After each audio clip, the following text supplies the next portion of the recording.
Assalamualaikum warahmatullahi wabarakatuh. Perkenalkan, nama saya Fulvian Jafir Alauddin dari kelas 12 TKRO 1. Di sini saya akan menjelaskan tafsir surat Luqman ayat 13 sampai 14.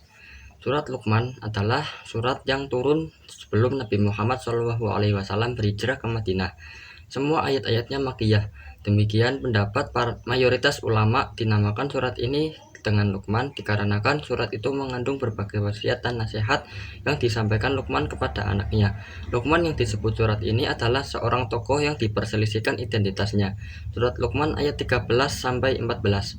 A'udzu billahi minasyaitonir rajim. Bismillahirrahmanirrahim.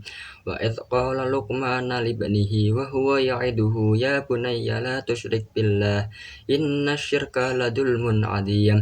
Wa wassaynal insana biwalidayhi hamalathu ummuhu wahnan 'ala wahnin wa fishaluhu fi 'amaini an ishkur li wa liwalidayk ilayyal masyi. Dalam ayat tersebut, Allah Subhanahu wa taala menginformasikan tentang wasiat Luqman kepada anaknya. Wasiat pertama adalah agar menyembah Allah Subhanahu wa taala yang esa tanpa menyekutukannya dengan apapun. Luqman memperingatkan bahwa tindakan syirik adalah bentuk kezaliman terbesar.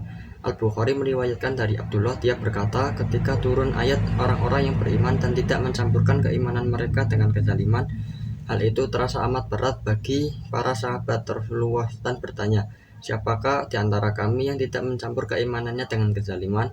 Rasulullah menjawab, maksudnya bukan begitu.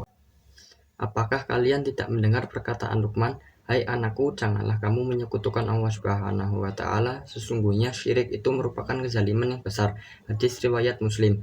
Kemudian nasihat untuk menyembah Allah Subhanahu wa taala dibarengkan dengan perintah untuk berbuat baik kepada orang tua, dan kami wasiatkan kepada manusia supaya mereka berbuat baik kepada kedua orang tuanya. Ibunya telah mengandungnya dalam keadaan lemah yang bertambah lelah. Firman-Nya, dan menyusui dan menyapihnya selama 2 tahun, yaitu mendidik dan menyusuinya. Pada ayat yang lain, Allah Subhanahu wa taala berfirman, dan para ibu menyusui anaknya selama 2 tahun. Allah Subhanahu wa taala menyebut-nyebut penderitaan, kepayahan, dan kerepotan ibu dalam mendidik anaknya siang dan malam, untuk mengingatkan tentang ihsan, kebaikan, dan ketulusan seorang ibu kepada anaknya.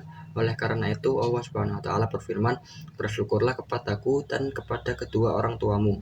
Demikian tafsir surat Luqman ayat 13 dan 14. Kurang lebihnya mohon maaf. Wassalamualaikum warahmatullahi wabarakatuh.